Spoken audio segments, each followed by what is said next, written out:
Hey guys, Mono here, and boy do I have some amazing news for all the Hella Loose players out there. Team 17 just dropped a video featuring the roadmap for 2023, and this is looking to be the biggest year ever for Hella Loose, and it's not even gonna be close.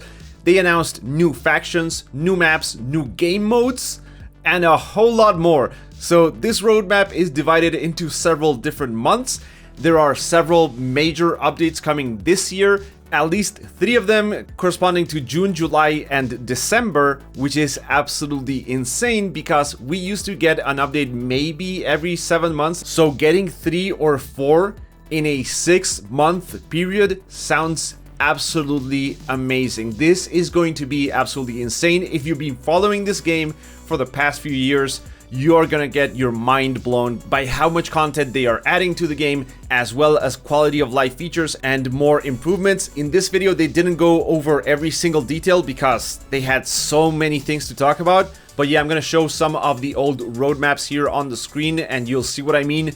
They really meant it when they said that they had increased the dev team, the size and the production and just the scale and capability of the team. I never expected it to be by such a massive margin, but here we are and it's looking good. So let's get started. April 5th is the first update. It's a small update.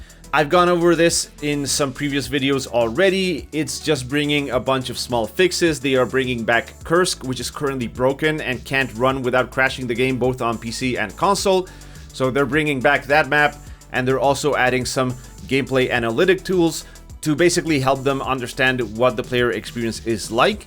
So that's, a small update coming in April. June is when things start to get real spicy because June is bringing in the British forces. Now, they didn't mention what maps are coming with the British. They basically didn't really talk about this update very much, except for mentioning that they are bringing in the Firefly tank, which was this Sherman tank with a British 17-pounder anti-tank gun, so an absolutely massive tank. So not a whole lot of information. In fact, there's not a whole lot of information on several of the topics in this roadmap because I think the video would have been an hour and a half long if that were the case. They have so many things to talk about.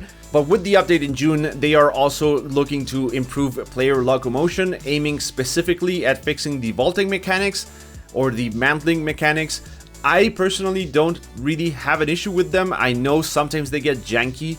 You can get kind of stuck in the animation. Sometimes when you vault and then you start running, the running is all laggy and you have to stop and restart running again.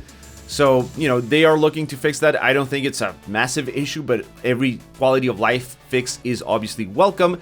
They are also adding non-verbal communication tools. So this is going to be something like hand gestures and such. And some people will complain like, oh, you know what? Why are they doing this? Players should always have a microphone in this game. It's a game that relies very heavily on player communication. So encouraging people not to use a microphone, that's not something players want to see. And I kind of agree with that, but also there's always going to be players that don't have a microphone. So helping them communicate in any way, I think, is just a net improvement. And I think it can also be a lot of fun to see players in the game doing hand gestures like pointing out where the enemy is or pointing out to stop or attack or whatever. I think that's going to be very cool. I do hope they add verbal communication tools, like, for example, being able to yell, I don't know, enemy tank spotted or enemy infantry or build a garrison here or whatever. I think that would go a long way, kind of like the Battlefield series used to do.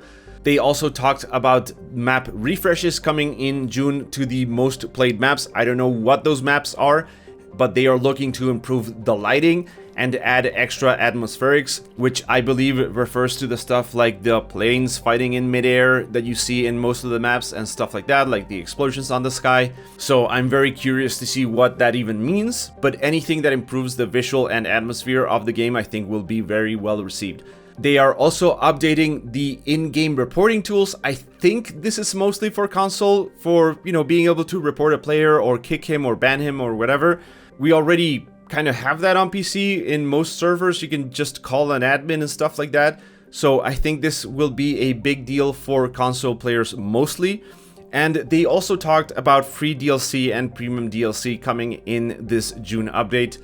Now, I don't really care about cosmetics in basically any video game ever. And some people won't like this, but it's the reality of the industry that with the increased cost of game production, these companies have to have a way to keep monetizing the game after their purchase. It used to be that these games got a subscription-based service back in the day, games like World War II Online or even Battlefield, with the Battlefield premium accounts for Battlefield 3 and 4, where you spent extra money and you got a bunch of different DLC and also got VIP treatment for servers and stuff like that. That is the reality, guys. I know some people don't like it. I know it can be annoying and it can be overly abused in a way, but it is what it is. In July, we get some more really exciting news because we get a new game mode, which is something I think the community has been requesting since forever. And this is going to be based on the Brickard Manor from SMDM, where Captain Winters led his assault. You can see that in an episode of Band of Brothers. So this is very, very exciting, I think. There are going to be no vehicles in this game mode. Commander abilities are going to be changed. So I guess that means, you know, they won't be able to spawn tanks, obviously, and stuff like that. But maybe also no bombing runs, because this is going to be a smaller map just based on Brickard Manor area from SMDM. And it's going to aim to be this 30 to 40 minute infantry focused kind of game mode, which again, I think this is a huge deal. I know many people that don't play this game because they just can't handle the an hour 30 minute game mode that is Hell Let Loose, right? So having a smaller, more focused game mode, I think is going to be absolutely huge. And also, maybe this hints at some major changes coming to other maps, because Hell Let Loose maps are very static. They all have the same size, they all have the same vehicles available, the same commander abilities and so on. So if they are able to change those for a specific game mode, maybe we can start seeing map specific changes. Like, for example, removing the Tiger or Panther from Kharkov, which when that battle took place, those tanks didn't exist. So that would be awesome. This is just speculation on my part, however. We are also getting a new tutorial system, which is, oh my god, this is going to be a massive help for new players to understand the game, and it's going to improve the quality of matches, I think, across the board, because there is so much new information that players need to learn as they start playing the game, and some players can have 50, 100 hours in the game and they still don't understand some of the basic mechanics of the game. So being able to teach those basics on a tutorial, like how spawns work, how garrisons work, the importance of garrisons and stuff like that, I think it's going to be an absolute game changer.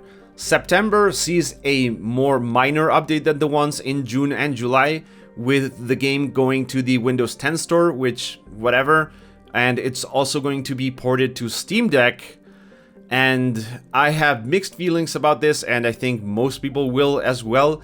I don't think more players using the controller on PC servers is going to help anyone, because without an aim assist, they are going to be at a severe disadvantage in this type of game versus a mouse and keyboard user.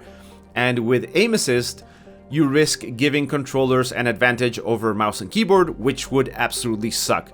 Now, there's not a whole lot of people with Steam Decks to begin with, and only a fraction of those are going to be playing Hell Let Loose. So I guess it's not going to be this huge impact to the game itself. I do think, however, that if they are optimizing for Steam Decks, then that might mean some major performance improvements coming to the game later on, which is very much needed. So hopefully in the process of them figuring out how to run the game on Steam Deck hardware, they also add a huge performance boost for players with actual PCs. December is of course the last big update of the year, and that's when they are gonna start focusing on a steady stream of updates based on each year of the war. So starting 1939 for December 2023, they are adding the Polish forces. So yes, more than one faction being added this year, which is a first in Hell Let Loose history. The Polish forces are coming with another new game mode called Skirmish, which is going to feature a smaller, very urban map, which is the Battle of Danzig or Gdansk, where the German and Polish forces fought for control over a post office. So this is going to be a much more urban focused map. And that's something I'm personally super excited for. I think this game excels in urban combat. I've said that multiple times. My favorite maps are SME, Carentan, and Kharkov, specifically because there's a lot of urban style combat in those maps.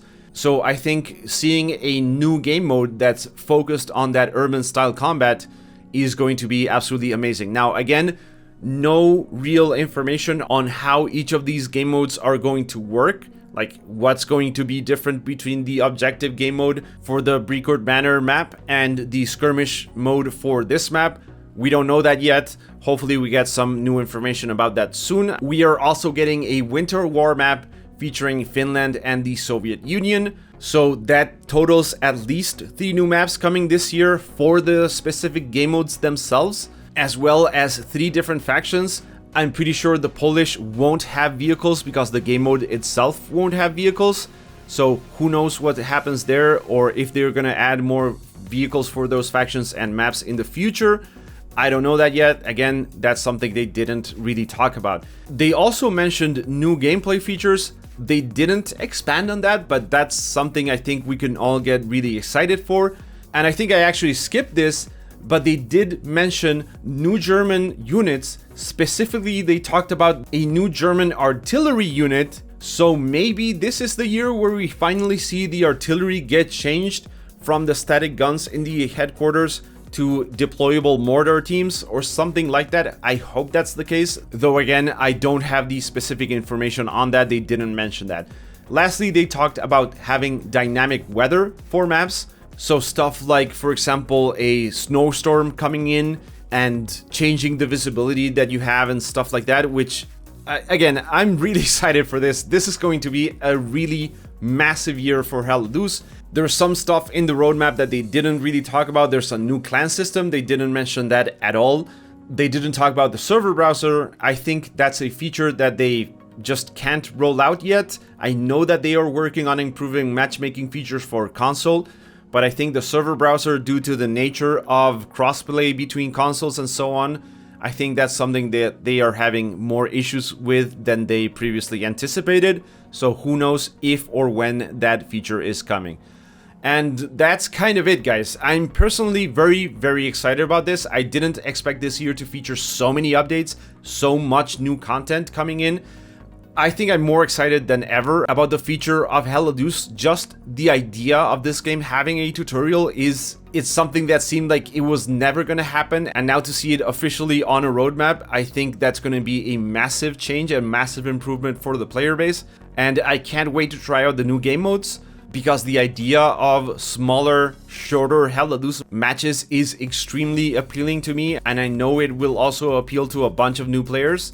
So yeah, just so much content is coming in these 6 months that it's absolutely insane. I already mentioned this, but this is the amount of content that you would have seen in maybe 2 years before. And to see this much in 6 months from June to December is absolutely insane. It is fantastic to see the new dev team having the capacity to do so much work in such little time. So that's it, guys. Let me know what you think down in the comment section. Which features are you most excited about?